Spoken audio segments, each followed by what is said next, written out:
In quite some short time, the next chance will go to the member for Alego Usonga. Honorable Atandi. Thank you, Madam Speaker, for giving me this opportunity. Madam Speaker, this is a very important piece of legislation. And it is a good one because, Madam Speaker, the cost of public service or politics is very high. Because there's a perception out there, Madam Speaker, that when you join politics or public service, you, by way of conflict of interest, you will become very rich very fast. So, Madam Speaker, when elections come, everybody wants to join politics. The same happens when when public jobs are advertised. You see the number of people who are expressing interest.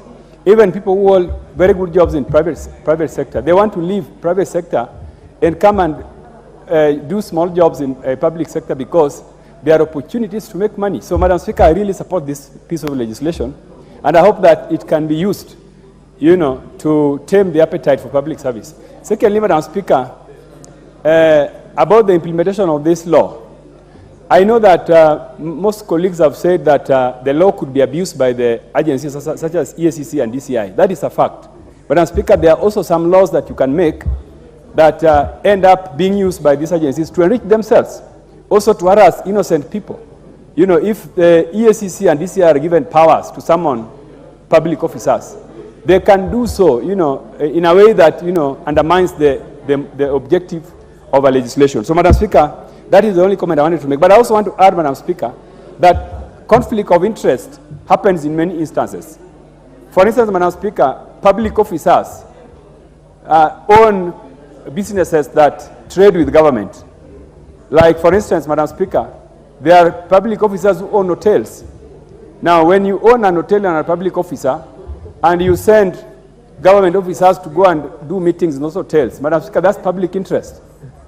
This is notorious. Even here, Madam Speaker, this parliament, there are specific hotels where we go for seminars. If you go to Mombasa, if parliament goes to Mombasa, you find that they're only going to one hotel.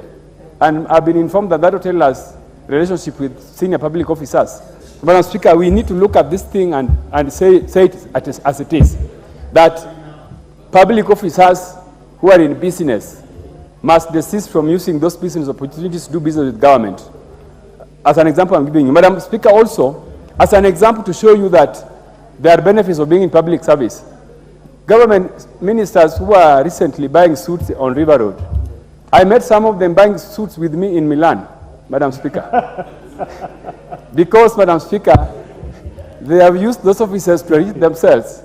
And now they are even dressing in, designer suits, Madam Speaker. Something which they could not do before they joined those offices. So, Madam Speaker, the truth of the matter is that we must allow this law to be implemented. And, Madam Speaker, I was joking that this law is good, but it could be bad for my friends on the left side of the House. On the right side of the House, we really have nothing, to mesoea. Madam Speaker, I support. Thank you. I'll give the... I don't know whether Honorable Yusuf was protesting your statement, being your neighbor, but I'll give him this chance to contribute. Thank you, Madam Speaker, and I join in supporting this particular bill. I think it is